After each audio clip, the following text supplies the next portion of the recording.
Hello students, last class में हम देख रहे थे मैकेनिस्टिक एस्पेक्ट्स ऑफ कैटलिसिस। तो हमने देखा इन एंजाइम कैटलिसिस हम बेसिकली इसको चार कैटेगरी में डिवाइड कर सकते हैं। Metal induce catalysis, acid base induce catalysis and covalent catalysis और मल्टीवेरिएट, जिसमें कई तरह के कैटलिसिस एक साथ यूज़ होते हों। तो एंजाइम एट ए टाइम बहुत सारे मोड्स यूज़ कर सकता है, जिसमें हमने जिंक का एग्जांपल लेके मेटल कैटलिसिस समझा। आज हम देखेंगे एसिड बेस कैटलिसिस। तो बेसिकली आप अगर देखें तो बॉडी में न्यूट्रल पीएच नहीं है।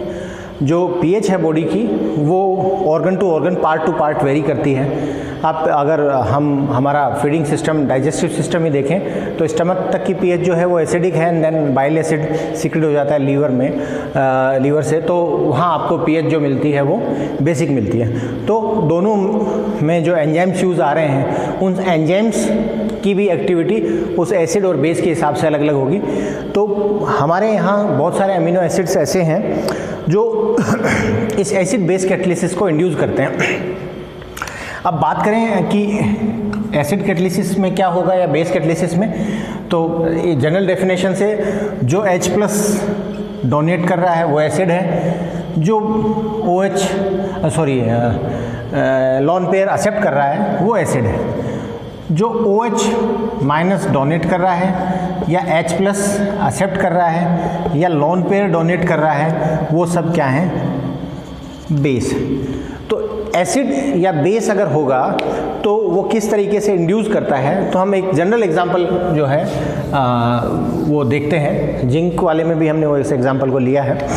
हम यहाँ देखें कि CH3COO मिथाइल एसीटेट है। अगर H+ प्रेजेंट है क्या करेगा,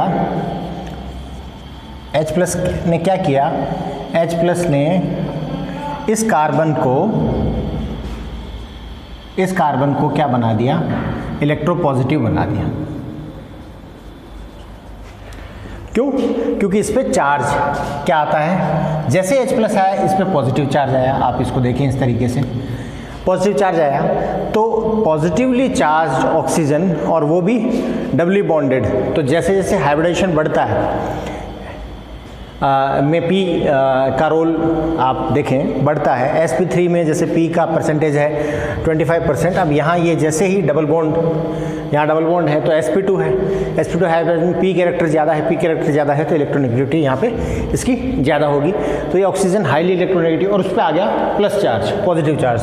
तो इन इलेक्ट्रॉन्स, इस बॉन्डेड इलेक्ट्रॉन्स के ऑक्सीजन की तरफ जाने की टेंडेंसी बढ़ जाएगी। तो न्यूक्लियोफाइल के लिए ये कार्बन मोर ससेप्टेबल कार्बन हो जाएगा, डायरेक्टिव इफेक्ट आ जाएगा इसमें। तो वाटर जो कि बॉडी में अवेलेबल हाईएस्ट अवेलेबल लिक्विड है, और यहाँ बड़ी इजीली न्यूक्लियोफाइल का रोल प्ले करेगा।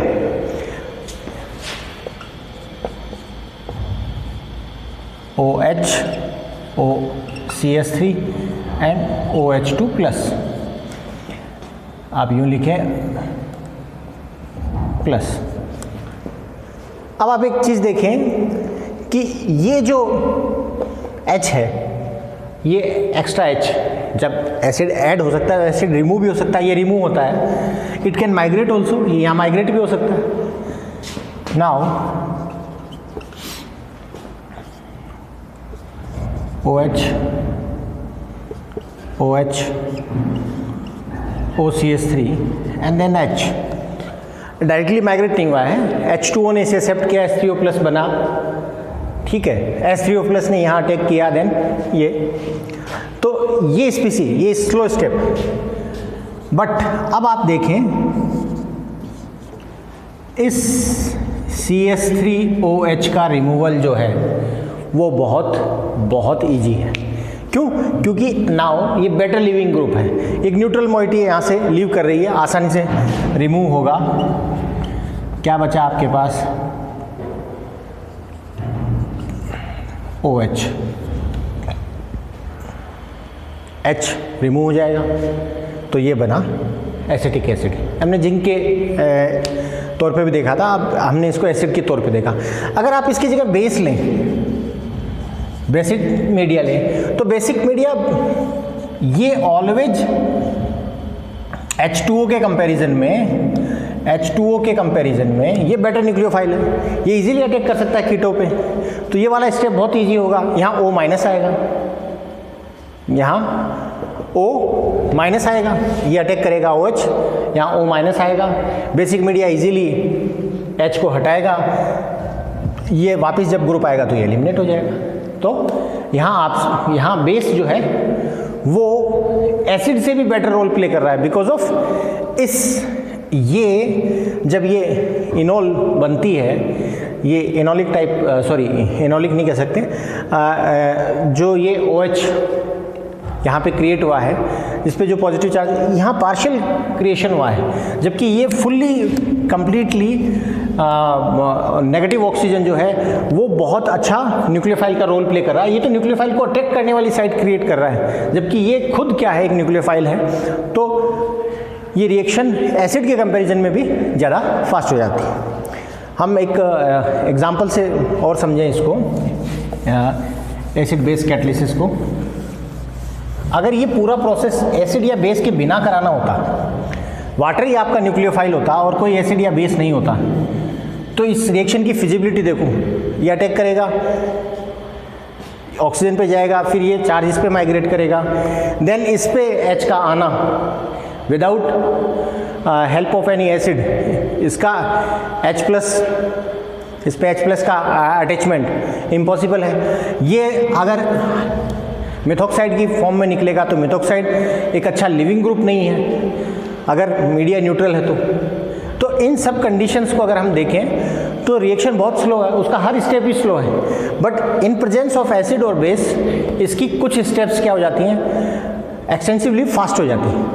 तो बिकॉज ऑफ एसिड और बेस रिएक्शन क्या हो गई, फास्ट हो गई, और at the end of the reaction you find the neutral products. So जितना एसिड इन्वॉल्व हुआ वो एसिड एलिमिनेट हो गया, जो बेस इन्वॉल्व हुआ वो बेस एलिमिनेट हो गया। तो एसिड बेस कैटलिसिस का अगर आप रोल देखें, पार्ट देखें, तो एसिड बेस कैटलिसिस में जो पार्टिसिपेट करने वाले अमीनो ग्रुप्स हैं, बेसिकली एंजाइम क्या है, प्रोटीन है, प्रोटीन और उस पर अलग अलग अमीनो एसिड्स लगे हैं। तो इसमें कुछ अमीनो एसिड्स का जो रोल है इम्पोर्टेंट है। एक वो अमीनो एसिड जिनमें COH ग्रुप होता है। तो COH ग्रुप किस में है, COH ग्रुप है glutamic acid and aspartic acid, इन दोनों में COH ग्रुप प्रेजेंट। तो ग्लूटामेट और एस्पार्टेट अगर प्रोटॉन डोनर की तरह बिहेव करेंगे, प्रोटॉन डोनर की तरह बिहेव करेंगे, अगर न्यूट्रल या बेसिक मीडिया है तो ये प्रोटॉन डोनेट करेंगे, अगर एसिडिक मीडिया है और ये एसीटेट की फॉर्म में है तो ये प्रोटॉन एक्सेप्ट कर लेंगे, अगर इनके पास प्रोटॉन नहीं है तो एक्सेप्ट करेंगे, और अगर ये प्रोटोनेटेड है तो प्रोटॉन डोनेट करेंगे। तो ये एसिड और बेस दोनों की तरह रोल प्ले कर सकता है। दूसरा सिस्टीन रेजिड्यू, उसमें SH ग्रुप होता है, it can also donate H group cysteine. एक अमीनो एसिड है आपका टायरोसिन, टायरोसिन में फिनोलिक H है, तो जो टायरोसिन है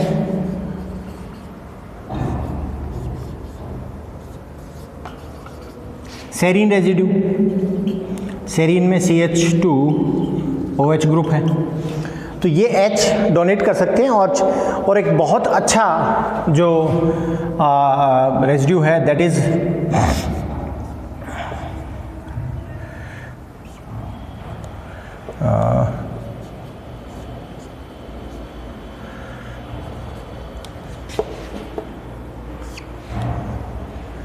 इमिडाजोल रिंग है, किस में होती है ये,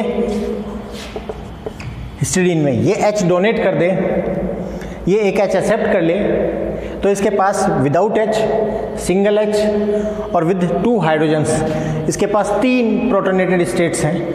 तो ये बहुत सारे एंजाइम्स में ये बहुत क्रूशियल रोल प्ले करता है as a hydrogen donor, proton donor और प्रोटॉन एक्सेप्टर। काइमोट्रिप्सिन एंजाइम हमने लास्ट क्लास में भी बात की थी, काइमोट्रिप्सिन की, जो प्रोटीन्स के हाइड्रोलाइसिस में एक की एंजाइम है काइमोट्रिप्सिन, वहाँ पे भी इस इमिडाजोल रिंग का बहुत इम्पोर्टेंट रोल है। तो हम देख सकते हैं काइमोट्रिप्सिन की एक्टिविटी में। मान लो ये हम कैविटी बना रहे हैं काइमोट्रिप्सिन की, ये कैविटी है काइमोट्रिप्सिन की, और इसमें एक सेरीन रेजिड्यू यहाँ है।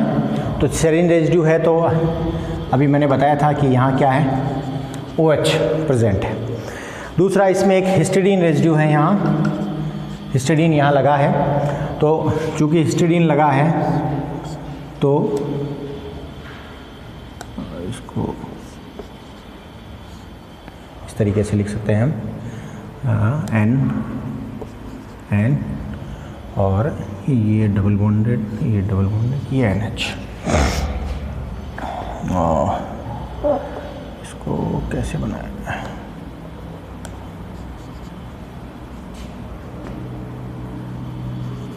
ऐसे बनाते हैं इसको। ओके, नाउ ये हिस्टिडीन रेजिड्यू है, ये सेरीन रेजिड्यू है, ये एक्टिव साइट पे अवेलेबल है। अब आप एक चीज़ देखें, अमीनो एसिड क्या है, amino acid CH2 NH COH, तो हम COH ग्रुप जो है उसकी बात करते हैं। तो यहाँ होगा NH एंड दिस R', ये हमारा पेप्टाइड बॉन्ड है। इस पेप्टाइड बॉन्ड के ब्रेकेज से ही क्या होगा, प्रोटीन लाइसिस होगा, तो हाइड्रोलाइसिस ऑफ प्रोटीन में। अब आप इस पूरे सिनेरियो को देखें, यहाँ सेरीन का जो OH है, सेरीन का जो OH है इसका बड़ा इम्पोर्टेंट रोल है। ये रिएक्शन में किस तरीके से रोल प्ले करेगा, सेरीन डायरेक्टली H यहाँ नहीं दे रहा, या सेरीन का OH डायरेक्टली यहाँ अटैक नहीं कर रहा, हो क्या रहा है, इमिडाजोल रिंग जो है वो इस H को एक्सेप्ट कर लेती है।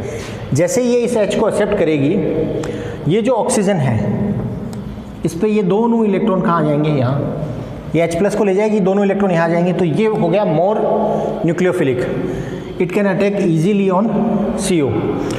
तो इस एक्टिव साइट पे अब हुआ क्या चेंज हो गया, इस एक्टिव साइट पे चेंज ये हो गया, आप इसको अगर इस साइट को देखें तो यहाँ NH आ गया, NH आ गया, इस O ने इसके साथ बॉन्ड बनाया और इस ऑक्सीजन पे ये नेगेटिव चार्ज आ गया। नाउ आप देखें, ये गया, जैसे ये जाता है, ये NH वाला बॉन्ड जो है वो इस H को एक्सेप्ट करने चला जाता है। जैसे H एक्सेप्ट होगा ये वापस, तो ये इमिडाजोल रिंग जो है ये H डोनर का काम भी कर रही है और H एक्सेप्टर का, प्रोटॉन डोनर का काम भी कर रही है और प्रोटॉन एक्सेप्टर का। तो जैसे ये हुआ तो आपका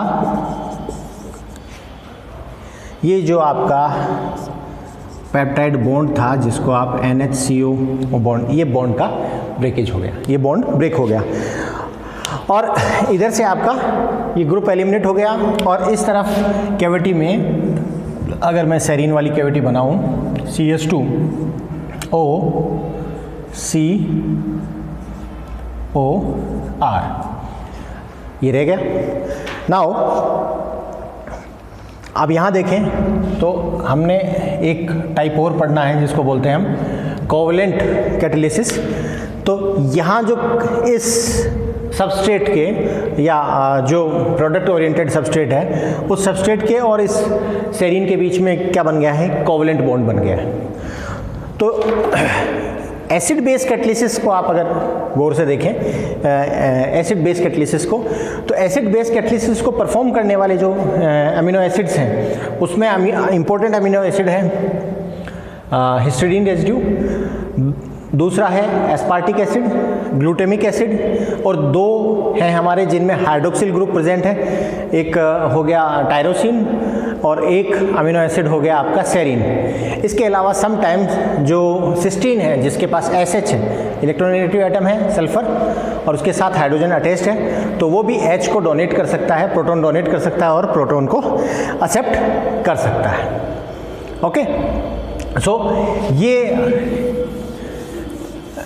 इस तरीके से ये amino acids acid base catalysis induce करते हैं और उस कैटालिटिक एक्टिविटी की वजह से क्या होता है कि जो हमारा रिएक्शन है वो फास्ट हो जाती है। अब अगला जो कैटालिसिस का टाइप है दैट इज कोवैलेंट कैटालिसिस। तो कोवैलेंट कैटालिसिस में आप ये देखें, covalent catalysis basically nucleophilic catalysis कहलाता है। एक जनरल रिएक्शन सब हम पढ़ते आए हैं कि C2H5Cl है, अगर मैं बेस से इसकी रिएक्शन कराऊं तो C2H5OH + Cl ये बनेगा। अब यहाँ जो OH है वो Cl को रिप्लेस करेगा। अगर ये रिएक्शन इसकी बजाय आयोडाइड की प्रेजेंस में हो, ये डायरेक्ट नहीं होके ये आयोडाइड की प्रेजेंस में अगर ये रिएक्शन हो तो क्या होगा, आयोडाइड अटैक करेगा उस कार्बन पे जिस पे Cl जुड़ा है, इस पे अटैक करेगा, Cl निकला, यहाँ से बना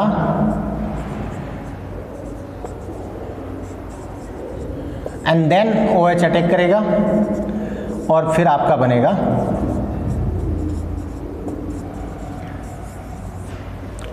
इथाइल अल्कोहल।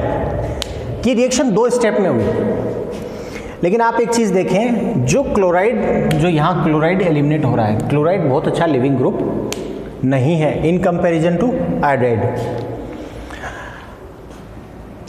क्लोरीन को हटाने के लिए जो न्यूक्लियोफाइल आपने हाइड्रोक्साइड लिया उससे बेटर न्यूक्लियोफाइल है आयोडाइड। ये रिएक्शन एक स्टेप में हो रही थी, जैसा आपको सबको पता है SN2 जो रिएक्शन है nucleophilic substitution of order second, वो सिंगल स्टेप रिएक्शन है, इसमें कोई इंटरमीडिएट नहीं बनता।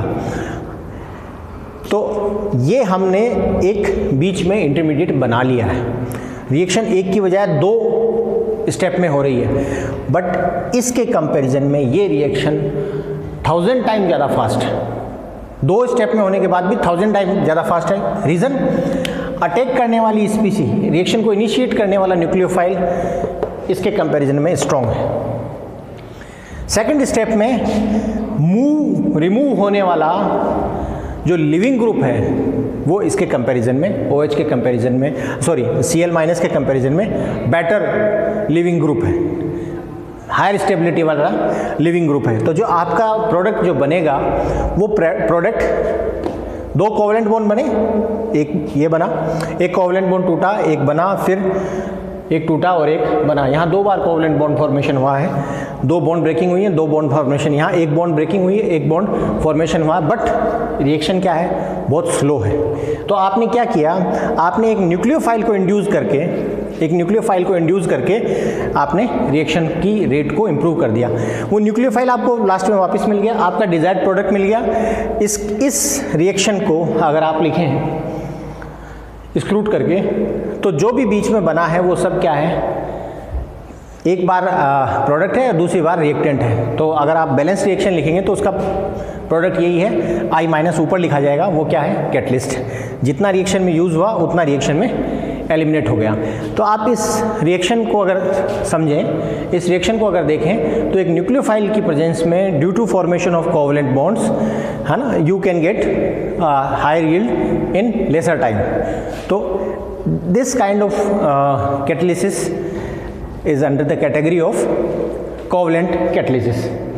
अब एक ही अगर रिएक्शन में इनमें से एक से ज़्यादा मेथड काम आए हैं तो हम कहेंगे मल्टीवेरिएट, मतलब मेटल का भी इन्वॉल्वमेंट है, एसिडिक या बेसिक जो अमीनो एसिड्स हैं उनका भी इन्वॉल्वमेंट है, और किसी न्यूक्लियोफिलिक स्पीसी का भी इन्वॉल्वमेंट है, या इन दोनों में से किसी, इन तीनों में से किन्हीं 2 का इन्वॉल्वमेंट है, तो वो आएगा मल्टीवेरिएट में। तो this is all about general catalysis mechanism, enzyme activity, transition state, types of enzyme. This is all general introduction of enzyme chemistry. अब हमारे सिलेबस में कुछ स्पेसिफिक एंजाइम्स हैं, तो जो नेक्स्ट क्लास होगी उसमें हम डिस्कस करेंगे स्पेसिफिक एंजाइम्स को। Okay, thank you.